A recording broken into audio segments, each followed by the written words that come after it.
Episode 41, September 30th, 2022. Episodes 41A1 through 2, Mary and Solar Energy Credit, and Mary and Nord Stream Natural Gas Leaks. Episode 41A1 of 2, Mary and Solar Energy Credit. Mary noted that with the new legislation's residential clean energy credit, you can subtract 30% of the cost of installing solar heating, electricity generation, and other solar home products from your federal taxes. This incentive could be the tipping point for consumers to switch to solar power. Mary received an email from her State Focus on Energy program which said we put together the key details on what? The solar tax credit is, the eligible expenses for the solar tax credit, and other requirements and restrictions. What is the solar tax credit? If you install solar energy equipment in your residence anytime this year through the end of 2032, you are entitled to a non-refundable credit off your federal income taxes, equal to 30% of eligible expenses. Episode 41A2 of 2, Mary and Nord Stream Natural Gas Leaks. Mary noted that it was likely that the natural gas leaks of the Nord Stream pipeline from Russia to Scandinavia were caused by Russia under Putin's direction. That would be in line with Putin's other actions threatening energy security of nations supportive of Ukraine in Russia's war of aggression. Mary has been saying that natural gas is the cleanest fossil fuel that can be used as a bridge to the clean energy of wind and solar, to replace biomass, wood, burning for residential heating, for 17 years. Highly polluting wood burning, whether it is in wood-burning fireplaces, uncertified wood stoves, certified wood stoves, or wood pellet stoves, can be replaced by a bridge natural gas furnace for residential home heating. Mary calculated the CO2 emissions of natural gas allowing for a 3% leak rate, using Al Gore's statement that methane leak CO2 is 80% more harmful than the CO2 of coal emissions, is included, still only emits 51.2% of the CO2 that coal emits. Mary also did a calculation from the chart from Families for Clean Air, which compared the weight of PM 2.5 emitted annually. The weights were 1/6 of a pound for natural gas, 27 pounds for a wood pellet stove, 97 pounds for a certified wood stove and 244 pounds for an uncertified wood stove.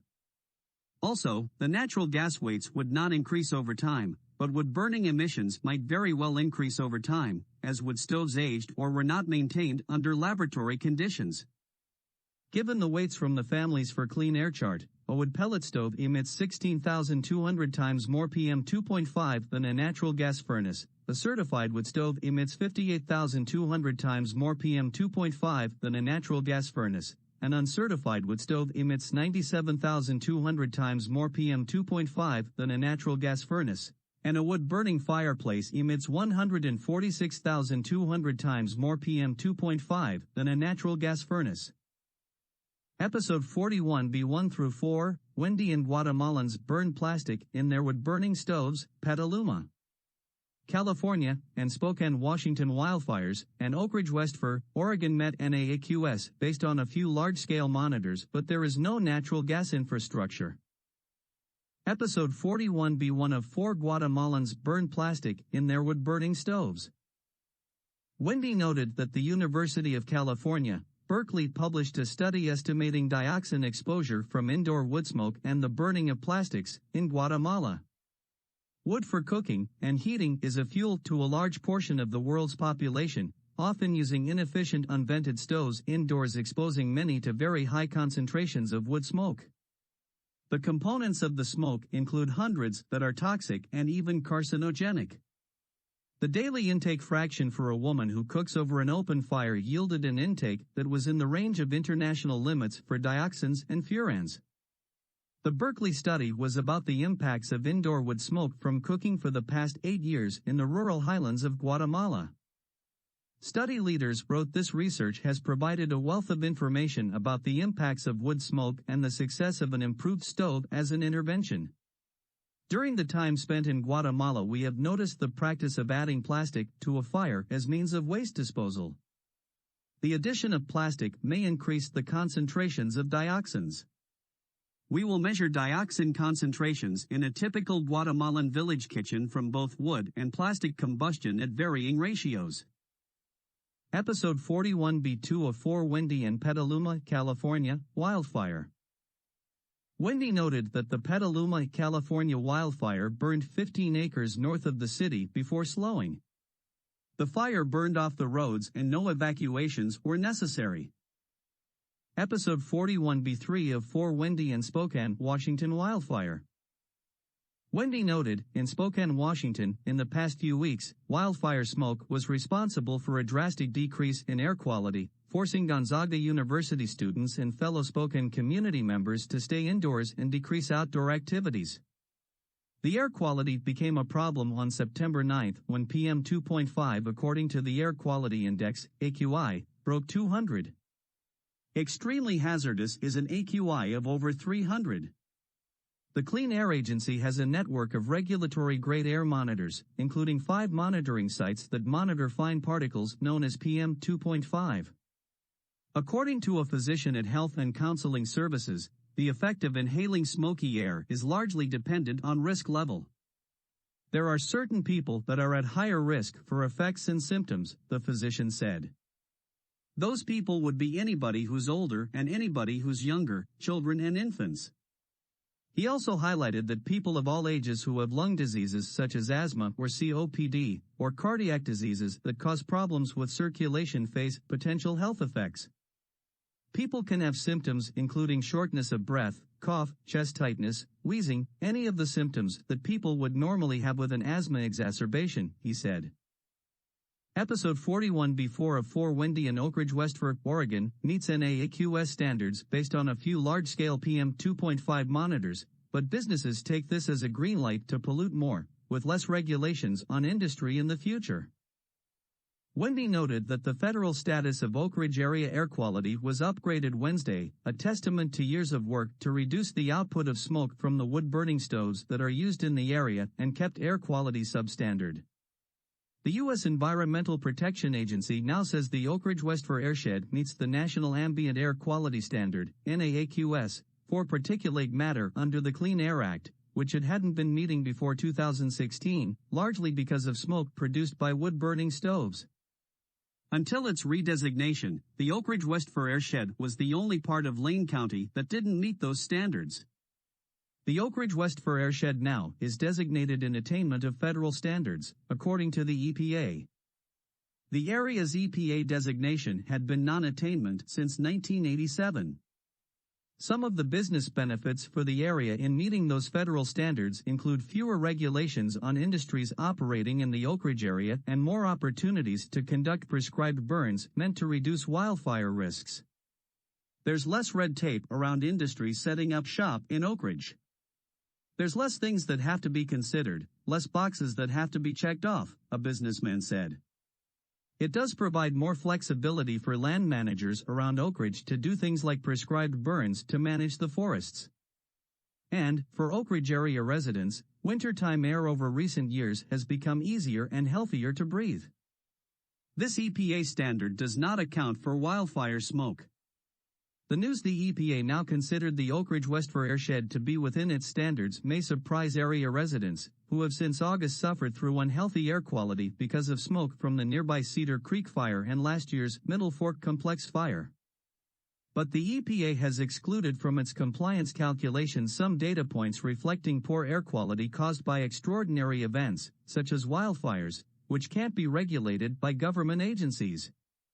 Air quality in Oak Ridge was hazardous Friday morning and an air quality advisory remains in effect until further notice for the area because of smoke from the Cedar Creek fire.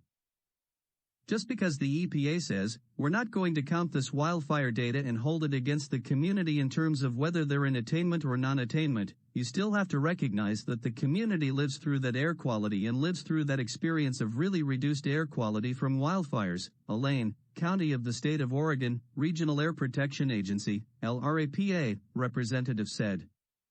LRAPA completely expects to see more wildfires impacting not only Oak Ridge, but also impacting the Eugene-Springfield area. It took a lot of hard work to get to this point.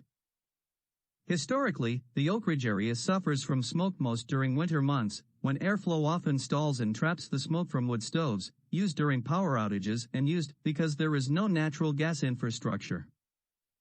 It's nothing like our wildfire smoke, that's a whole other level.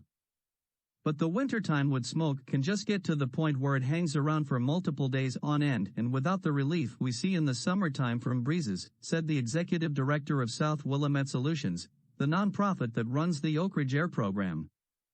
Meeting the U.S. National Ambient Air Quality Standards, EPA's limits on 6 air pollutants including particulate matter, has required a community-wide effort, bringing together regulators, city officials, federal partners, and local groups. Episode 41C1 of 3 Noel and a new EPA Office of Environmental Justice. Noel noted that on September 24, EPA Administrator Michael S. Reagan announced that EPA is establishing a new national office charged with advancing environmental justice and civil rights. Warren County, North Carolina was the site of protests 40 years ago that launched the environmental justice movement. Attendees at the announcement were Peggy Shepard, co-founder and executive director of We Act for Environmental Justice, Dr. Beverly Wright, founder and executive director, Deep South Center for Environmental Justice, Dr. Robert Bullard, distinguished professor of urban planning and environmental policy at Texas Southern University, Congressman G.K. Butterfield, NC, North Carolina Governor Roy Cooper, Senator Tom Carper, Chair of Senate Committee on Environment and Public Works, DE, who mentioned clean air, Chairman Frank Pallone, Jr., Chair of House Committee on Energy and Commerce, NJ, Senator Jeff Merkley, Chair of Senate Interior, Environment, and Related Agencies Appropriations Subcommittee, OR, Congresswoman Shelley Pingree, Chair of House Interior, Environment, and Related Agencies Appropriations Subcommittee, ME01. Senators Cory Booker, NJ, and Tammy Duckworth, IL, co-chairs of the Senate Environmental Justice Caucus, who said our most toxic, polluting industries have been located next door to Black, Brown, Indigenous, and low-income communities, Congressman A.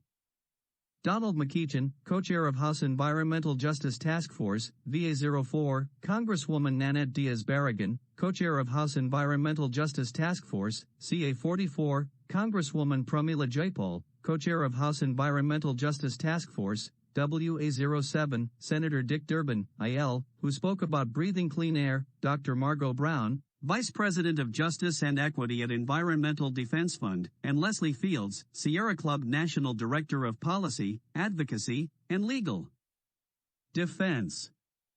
The Office of Environmental Justice and External Civil Rights, comprised of more than 200 current staff members in 10 U.S. regions, will merge 3 existing EPA programs to oversee a portion of Democrats' $60 billion investment in the Inflation Reduction Act. The president will nominate an assistant administrator to lead the new office, pending Senate confirmation. Speakers at the event said, in the past, many of our communities have had to compete for very small grants because EPA's pot of money was extremely small, and we're going from tens of thousands of dollars to developing and designing a program that will distribute billions. But we're also going to be sure that this money goes to those who need it the most and those who've never had a seat at the table. Biden signed an executive order pledging 40% of the overall benefits from certain federal clean energy investments to disadvantaged communities overwhelmed by pollution. Reverend Dr. William Barber II, a prominent social activist and leader of the Poor People's Campaign, said this is about a lifestyle versus disability because when you poison the land and the water, you hurt people's everyday life.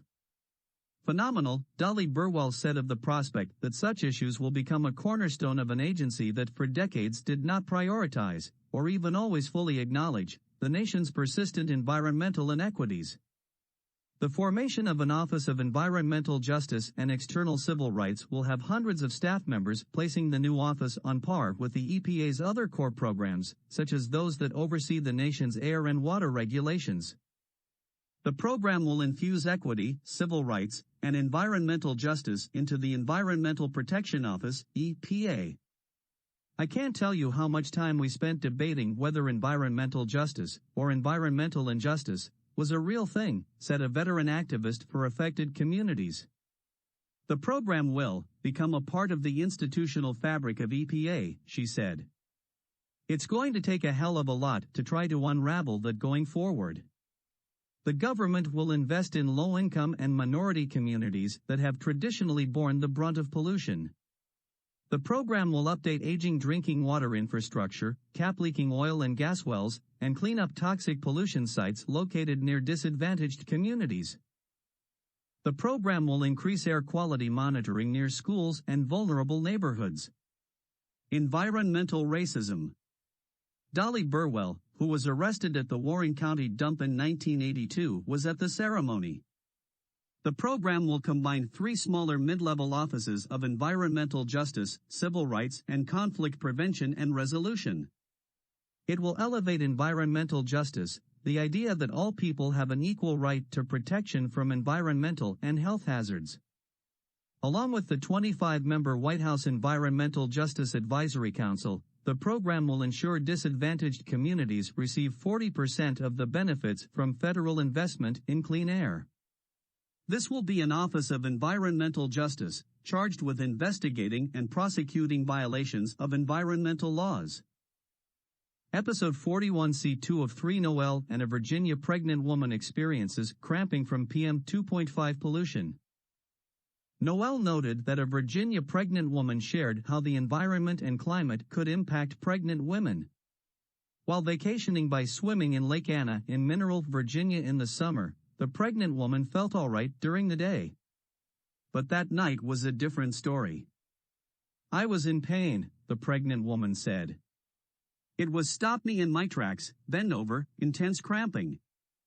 The very air a pregnant woman breathes can be critical to her care. A study published by the National Institutes of Health found that carbon monoxide, cooking smoke, and particulate matter were associated with a higher risk for stillbirth and miscarriages. Particulate matter, also known as PM 2.5 particles, are extremely small and can be inhaled, causing lung irritation and can be taxing for those who suffer with asthma and other health issues. It's biologically active in the placenta, and as a toxicant it can just disrupt things, a doctor said. It can interfere with the proper fetal-placental exchange of oxygen and nutrients. It can create inflammation. A doctor said that pregnant women can protect themselves by avoiding prolonged activities outdoors when air pollution levels are high. As for the pregnant woman, going outside is a must as she already has a 4-year-old son who enjoys trips to the park. But she's just a lot more careful and takes it one day at a time. So, certainly, I'm planning our park trips for the morning, and planning to come home early midday, versus staying out most of the day, the pregnant woman said. The pregnant woman is a certified nurse midwife. Episode 41C3 of 3 Noel and a New Yorker writes about wood burning in Germany from the points of view of a German doctor and a German ecologist. Noel noted a New York-based writer wrote that more wood is being burned in Germany. This damages health and the environment. The New York writer noted that in Germany burning wood is considered cheaper than natural gas. More than 1 million households in Germany use firewood, and there are 11 million so-called single-room fireplaces. But nothing burns dirtier and more harmful to the climate than wood. Some consider the burning of wood to be a health hazard, such as a German worker from the Karlsruhe Institute of Technology, KIT. Nothing burns dirtier and more harmful to the climate than wood, says the German worker. Burning wood would release many more pollutants than burning oil or gas, including carbon monoxide, nitrogen oxides, methane, and soot. According to the German Federal Environment Agency, UBA, almost half of the wood currently used in Germany is used to generate energy. Heating with gas, on the other hand, has lost some importance since the war in Ukraine. According to the German Federal Statistical Office, the number of approved residential buildings that primarily use gas as an energy source more than halved in the first half of 2022 compared to the first half of 2019. But the prices for firewood and wood pellets for stoves and heating systems are also rising sharply. The German worker calls it a cardinal error that wood energy in Germany is called climate neutral, sustainable energy. The German Federal Ministry of Economics and Climate Protection also reports that the emission of air pollutants from wood firing is a problem. Therefore, the rules for keeping the air clean when installing and operating wood heating systems have been tightened again this year. The head of the German Department of Environmental Medicine and Health Assessment at the Federal Environment Agency, specifically warns of the health hazards caused by fine dust when burning wood. In general and regardless of the source, the inhalation of fine dust leads to a relatively high burden of disease in the population. For example, cases of lung cancer, cardiovascular diseases and diabetes can be attributed to particulate matter. According to the doctor, between 2010 and 2018, an average of around 17,500 deaths per year were caused by particulate matter in Germany. Climate neutral only under certain circumstances. So, should heating with wood be banned in the future, as some experts are demanding? After all, burning wood is not only dangerous for your health, environmentalists also warn of the consequences for forests. If a worker from the Eberswalde University for Sustainable Development, in Germany, has his way, the promotion of wood burning should be stopped immediately. Because burning trees is only climate neutral under certain circumstances. Approximately half of the carbon in forest ecosystems is in the soil, explains the ecologist. Drying out and warming favored the unwanted degradation of the carbon, which was then released as CO2. Secondly, the claimed climate neutrality applies at best over longer periods of time and under the condition that harvested trees really grow back. Even then, newly planted trees would only become carbon sinks with a time lag. Compensating for the carbon debt that has arisen will take at least decades. But we need the immediate avoidance of additional greenhouse gases. The ecologist sees wood burning as a threat to the forests, which are in poor condition anyway. The productivity of the trees is falling as a result of the climate crisis and forest use.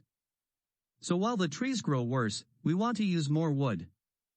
A fatal combination, warns the forest expert. It was only in mid-September that the European Parliament voted to reduce the amount of wood that can be used to generate energy in the future and to restrict financial support from the state. However, the European Parliament voted that wood burning should continue to be considered a renewable energy source, despite evidence against that claim by scientists. Episode 41D: of 2 Island and a UK protester was ejected from a Drax meeting. Island noted that a climate campaigner was ejected from a UK Labour event sponsored by the Drax power plant firm. Activists interrupted the party conference debate to criticize Drax's wood-burning biomass operations. The Drax power station, in North Yorkshire, burns wood to generate electricity as part of its biomass operations. The owner of the North Yorkshire power station sponsored a debate on Tuesday on Britain's net zero climate goals on the fringes of the political parties' conference in Liverpool. The company's group director of corporate affairs, Claire Harbord, was on the panel. Climate campaigners have accused Drax of greenwashing and argue that its biomass operations, which burn wood to produce electricity, are far from green and can even increase the CO2 emissions driving the climate crisis. The Drax talk in Liverpool was titled Reaching Net Zero: How Can the UK Boost Energy Security and Invest in Green Jobs? Several campaigners interrupted the discussion to question Drax's green credentials. One woman was forcibly removed from the room while she said, "How can you talk about net zero and green jobs as the UK's biggest carbon emitter and the world's biggest tree burner?" Another protester said, "As the largest carbon emitter in the UK, how can you talk about net zero and green jobs when you're responsible for the destruction of forests around the world?" Drax was accused of being part of a culture of spin for climate criminals by another audience member, who said, "How dare you be here, it's a disgrace." The incident happened a day after The Guardian reported that the UK government had been accused of funding environmental racism by giving £2 million a day in subsidies to an energy company that has paid out millions over claims it breached pollution limits in the US. Drax denies it committed any violations at its Louisiana plants, after agreeing to the settlements without accepting liability. An investigation by Unearthed, Greenpeace's investigative unit, found Drax Biomass paid millions of dollars to U.S. regulators over claims it exceeded limits on chemicals emissions at wood chip plants close to black and low-income communities. One person at the Liverpool event referenced the report and said, "All you are doing is pushing this so you keep on burning trees and polluting communities. You're polluting communities in Southern America. In Southern U.S., these are poor, mostly communities of color, and you are polluting them. The panel was originally due to include Alan Whitehead, the Shadow Minister for the Green New Deal and Energy, but the Shadow Business and Industry Minister Bill Esterson attended instead. Drax argues that its biomass is made from sawmill residues and low-grade wood left behind when forests are harvested for wood used in other sectors such as construction. Photographic evidence gathered by the Natural Resources Defense Council, Dogwood Alliance, Southern Environmental Law Center, and independent news agencies exposes logging in valuable forests and ecosystems in the U.S. Southeast, a designated global biodiversity hotspot. The UK is the world's largest consumer of imported wood pellets, as well as Europe's biggest subsidizer of biomass electricity, spending more than £1 billion per year to subsidize large biomass burning power stations like Drax. The new documentary evidence reveals how hardwood forests are clear-cut, with vast quantities of whole trees and other large-diameter wood sent to industrial mills to be manufactured into pellets to feed Drax's boilers. The biomass sourcing practices documented in the investigation are all allowed to continue under UK regulations and Drax's sustainability standards. Episode 41D2 of 3 Island in Drax in the UK accused of driving environmental racism after further pollution claims against wood burning. Island noted that Drax, the company's formerly coal-fired power station in North Yorkshire, UK, switched to mainly burning wood pellets in 2013. Drax accused of driving environmental racism after further pollution claims against wood pellet mills in the US Deep South. The company, billed as UK's largest source of renewable energy, has now been forced to make settlement payments for air pollution claims against 3 of its US pellet plants. 2 of them are sited in poor, majority black communities. A Gloucester, Mississippi, woman stands in front of the Drax plant Emit Bioenergy, which began operations next to her community in 2014. The company that runs England's enormous Drax power station has quietly agreed to pay out a further $3.2 million to settle air pollution claims against its wood pellet factories in the United States Deep South, an unearthed investigation has found. Late last month, the company agreed 2 settlements of $1.6 million apiece with the Louisiana Department of Environmental Quality, LDEQ, to settle a string of claims against 2 of its wood pellet plants in the state. It is the biggest settlement deal reached with the state's environmental regulator for at least 10 years. The settlements, which relate to claims dating back to 2019 against pellet plants in the small communities of Bastrop, Louisiana, and Urania, Louisiana, come after Drax was fined $2.5 million for air pollution violations in the neighboring state of Mississippi. That fine was levied after a Drax pellet plant in Gloucester, Mississippi, was found to be emitting well over the legally permitted level of volatile organic compounds, VOCs, a class of air pollutants linked to cancer, breathing difficulties, and other health effects. Similar violations were at the center of the claims against the Louisiana pellet mills. Both the Gloucester and Bastrop pellet mills are sited next to majority black communities with high poverty rates. American critics say that while Drax presents itself as green in the UK, its operations have driven environmental racism in the US, allowing communities of color to be disproportionately exposed to polluting industries.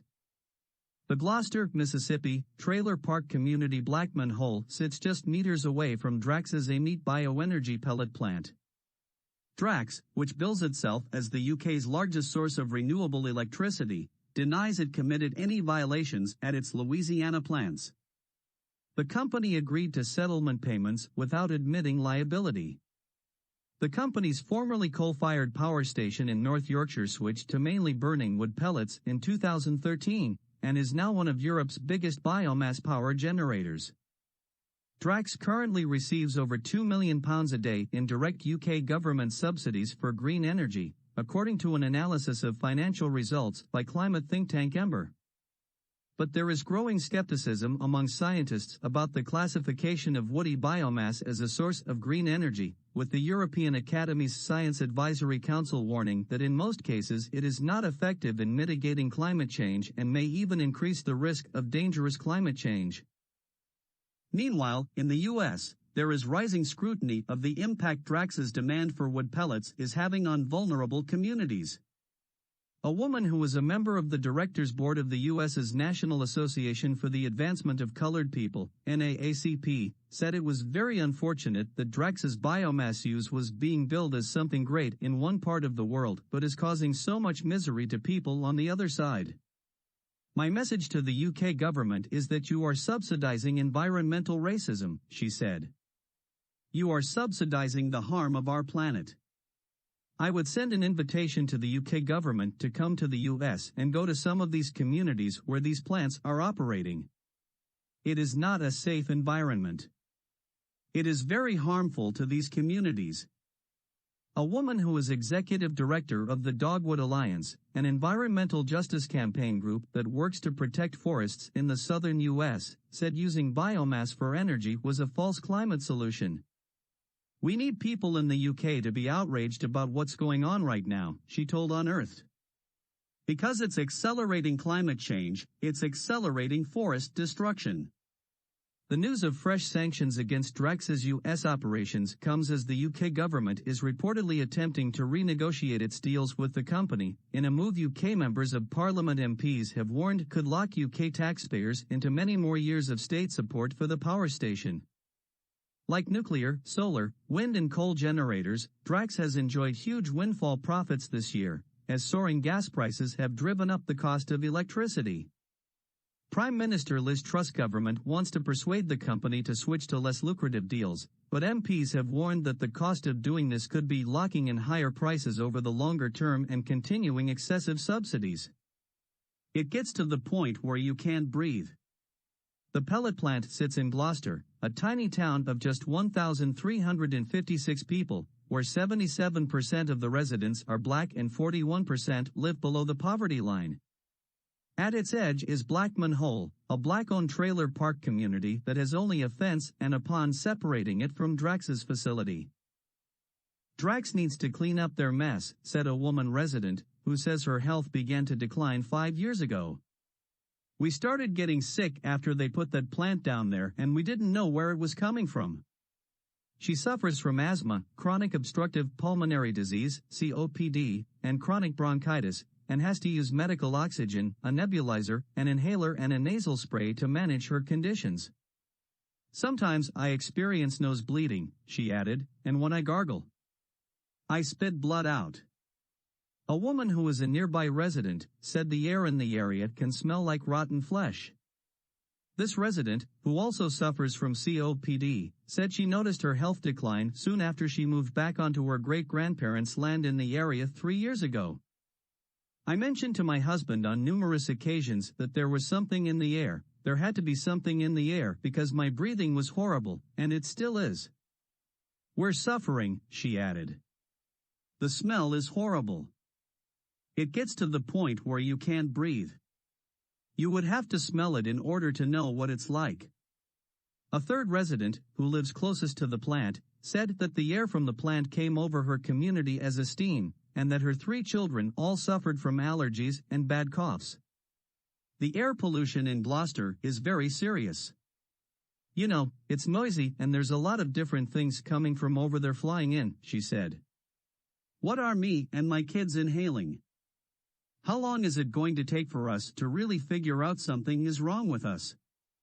An assistant professor in the epidemiology department of the Johns Hopkins Bloomberg School of Public Health said that any pollutant inhaled on a regular basis can increase the risk of respiratory disease, particularly asthma, and particularly in children. A resident concluded by saying, I want to help others because it's not all about me. It's about the world and this community. The people in this community, the kids and the elderly can't sit back and inhale toxic air and think that it's okay. You gotta tell somebody. You gotta let them know, we need help. Episode 41E1 of 6 Gerda and Belarusian wood chopping to demoralize supporters of Ukraine in Europe. Gerda noted a World Economic Forum poster who noticed that the president of a country supporting Russia's invasion of Ukraine and weaponization of energy no longer being supplied to Europe, recently had himself filmed chopping firewood. Europeans won't be left in the cold, he said through a smirk. Let's help our brothers. https://www.youtube.com/watch?? V equals IKZOS_Henri Belarusian leader Alexander Lukashenko filmed himself chopping wood. This was meant to be demoralizing to those in Europe who support Ukraine, who are now short of the cleanest fossil fuel, natural gas, a non-solid fuel. The Ukrainian supporting European countries may have only dirty fuels available, such as wood burning, to stay warm this winter because of the shutoff of natural gas from Russia. Episode 41E2 of 6 Gerda and the air quality map of the European Environment Agency of the European Union is found at https://www.eea.europa.eu/themes/air. Gerda noted that 96% of Europe's urban population was exposed to fine particulate matter above the health-based guidelines set by the World Health Organization, WHO. There is a new mobile app available for download. How clean is the air you're breathing right now? How does the air in your city compare with that of a neighboring city or region? Air pollution is the single largest environmental health risk in Europe. The European Environment Agency's European Air Quality Index allows users to understand more about air quality where they live. Displaying up-to-the-minute data for the whole of Europe, users can gain new insights into the air quality of individual countries, regions, and cities. Episode 41E3 of 6 Gerda and in a Ukrainian town, the hardship of wood burning. Gerda noted that, in a Ukrainian town, scavenged wood is for the cooking fires and the smell of wood smoke fills the air. Rainwater is for showers and dishes. Almost nothing keeps out the autumn chill in homes without windows. A grad rocket exploded in a Ukrainian woman's yard. The house was damaged beyond recognition months ago. The town has had no gas, electricity, running water, or internet since March. The woman carefully piled kindling, lit the fire and placed the kettle on the grate. Her 10-year-old deftly pulled out a finger length of cotton stuffing, twisted it and poured sunflower oil over it to soak on a plate. With a few wicks already in place from other nights, the makeshift oil lamp was almost bright enough to read by. The woman has no idea when her two older children can resume studies. I can't predict what will happen next. Winter is the most frightening. We have no wood. How will we heat? The woman asked. She had no answers. Episode 41E4 of 6 Gerda and 48 arrested over France's summer forest fires. A wildfire near Bellon-Belayet, southwestern France, in August 2022, was one of many. Police have arrested 48 people for allegedly starting forest fires in France during the summer, a spokeswoman said Friday, after a season marked by large, devastating blazes. Up to 10,000 French firefighters a day were mobilized this summer to fight fires that have ravaged more than 65,000 hectares, according to the European Forest Fire Information System, a record since the start of satellite data in 2006. Of the 48 arrested, 12 people have already been sentenced to 2 years in prison, while more than a dozen have been remanded in custody, said the National Gendarmerie spokeswoman. We found young people, minors, retirees, mostly men, she said, adding that the suspects came from all backgrounds. Some have a weaker psychological profile, sometimes mental disorders, she said, adding that some were firefighters as well. According to the French National Forestry Office, 9 out of 10 fires are of human origin and 3 out of 10 fires started on average are intentional. France's southwestern Gironde department, home to part of Europe's largest coniferous forest, was particularly affected with 30,000 hectares going up in smoke. Episode 41E5 of 6 Gerda and Spain study in Rotterdam, the Netherlands shows PM 2.5 alters children's brain structures. Gerda noted that the Barcelona Institute for Global Health, IS Global, published in the journal Environmental Pollution a study of children aged 9 to 12, who were exposed to air pollutants in the womb and during the first 8.5 years of life. They found alterations in white matter structural connectivity in the brain. The greater the child's exposure before age 5, the greater the brain structure alteration observed in pre-adolescence. The study was led by the Barcelona Institute for Global Health, IS Global, a research center supported by the La Caixa Foundation. In addition to the association between air pollution and white matter microstructure, the study also found a link between specific exposure to fine particulate matter, PM2.5, and the volume of the putamen, a brain structure involved in motor function, learning processes, and many other functions. As the putamen is a subcortical structure, it has broader and less specialized functions than cortical structures.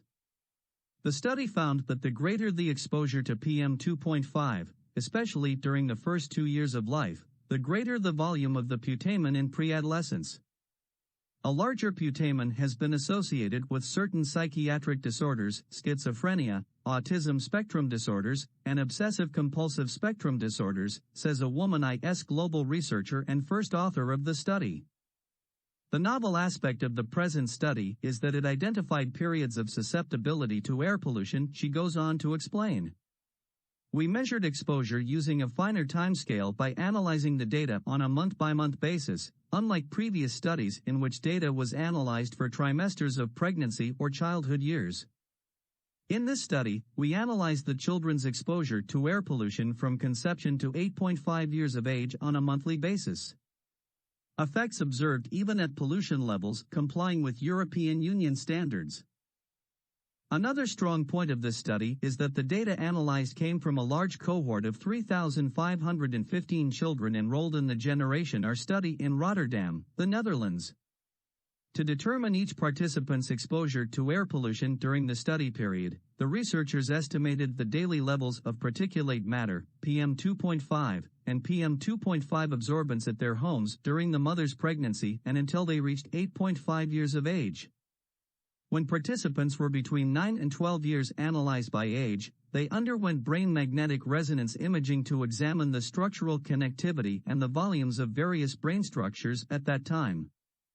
The levels of PM2.5 recorded in the present study exceeded the annual thresholds limits specified in the current World Health Organization guidelines, 5 micrograms per meter cubed, but met European Union (EU) standards, an indication that brain development can be affected by exposure to air pollution at levels lower than the current EU air quality limit values.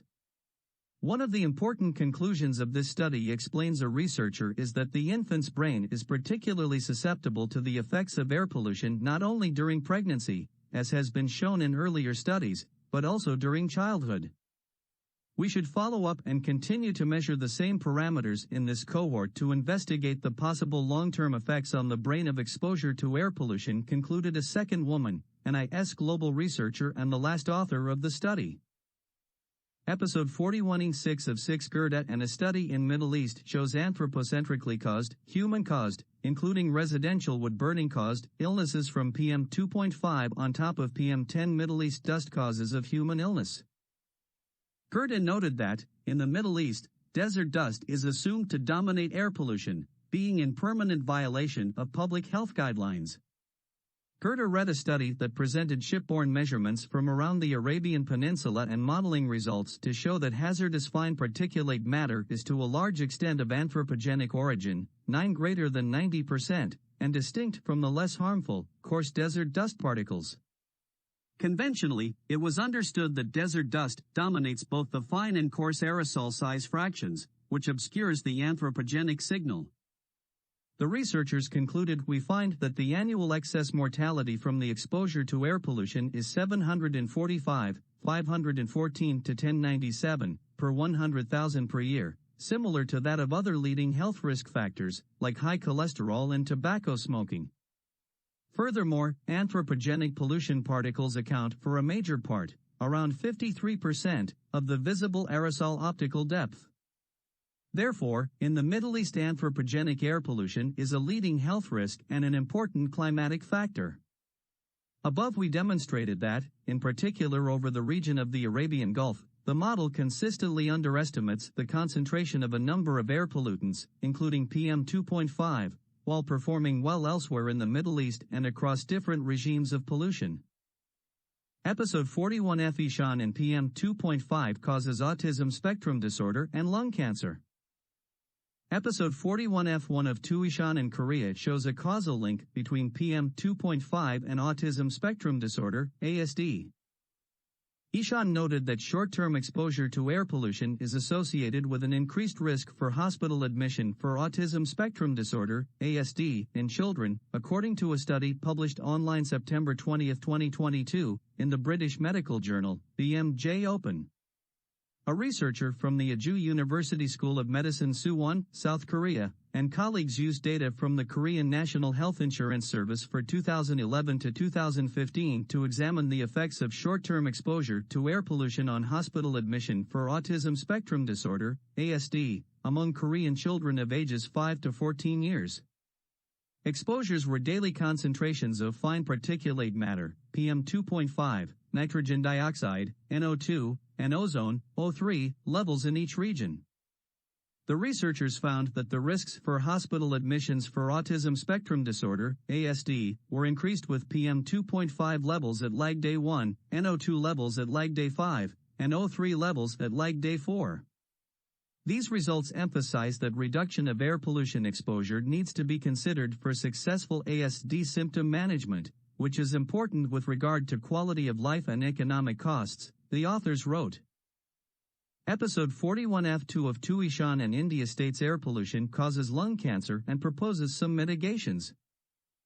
Ishan noted that PM 2.5 are tiny particles present in the air, which when inhaled can cause inflammation in the lungs, which can lead to cancer. By eating healthy food, eating fruits, doing workouts, you might be thinking that you are taking full care of your health, but are you missing something very important? What does research say? According to research by the Francis Crick Institute, in 2019, more than 3 lakh lung cancer deaths worldwide were due to air pollution. A lakh is 100,000, so the research showed that more than 300,000 lung cancer deaths worldwide were due to air pollution in 2019. This research was done on 40,000 people. In the research, scientists found that in areas where the amount of PM 2.5 was high, the rate of other types of cancer was also high. PM 2.5 are tiny particles present in the air, which when inhaled can cause inflammation in the lungs, which can lead to cancer. These tiny particles can prove to be poison. 6,000 people die every year in Britain. Research has found that about 6,000 people who have never smoked die every year due to lung cancer in the UK. However, it is not that smoking does not cause lung cancer. Smoking is considered to be the biggest cause of lung cancer. But air pollution is also an important cause of this disease. Pollution is a big problem in India. In such a situation, how can you protect yourself from lung cancer or any other serious disease due to air pollution? This question comes to everyone's mind. What did an All India Institute of Medical Science, AIIMS, doctor say about this? 1. Pollution is at a higher level in the morning and evening, so instead of exercising in the open, it is better to do it indoors. 2. Take steps at your level to reduce pollution. Farmers should not burn stubble. People should also try to reduce the use of vehicles. 3. Do not smoke. Do not use tobacco. 4. Avoid going to high pollution areas. 5. If you go to an area where pollution is high, then go with a mask. 6. Do not be careless. If you see any kind of symptoms, go to the doctor immediately. What are the symptoms of lung cancer? 1. Bleeding from the mouth when coughing. 2. Weight loss. 3. Chest pain. Mary noted that the focus of residents against wood smoke emission particulates, RoSEP, is on the health effects to near neighbors of living next to residential wood burning, in those hyper-localized areas where the source of particulate pollution, PM 2.5, is concentrated. PM 2.5, particulate matter of 2.5 micrometer size, is the perfect size to infiltrate the human lung, causing a cascade of human health problems. Wood smoke consists of 90% PM 2.5. Residential PM 2.5 monitors can be purchased by neighbors from Purple Air for less than $300, and their locations are put on the online Purple Air map, along with data uploaded every 10 minutes, available to the general public, and of course, to governmental authorities. Neighbors of residential wood burners would like their Purple Air PM2.5 monitor data to be used to regulate and shut down residential wood burning detected at neighbors' fence lines that exceeds the World Health Organization, WHO, standards of 5 micrograms per meter cubed or future U.S. standards of 8 micrograms per meter cubed. There could even be court-ordered monitoring using a neighbor-owned Purple Air PM2.5 monitor as a breathalyzer, similar to car breathalyzers court-ordered for repeat drunk drivers, to turn off the ignition of a neighboring indoor wood stove when levels of PM2.5 in a near neighbor's yard is exceeded. In this way, governmental authorities would not have to check the make and model of an appliance and would not have to rely on unreliable certification and other worthless assurances of levels of wood stove particulate emissions by the company that manufactured the wood stove. Purple Air monitors also provide data every 10 minutes 24 hours a day, and data can be downloaded from the map by governmental authorities the day after the PM2.5 levels are exceeded, during normal government working hours.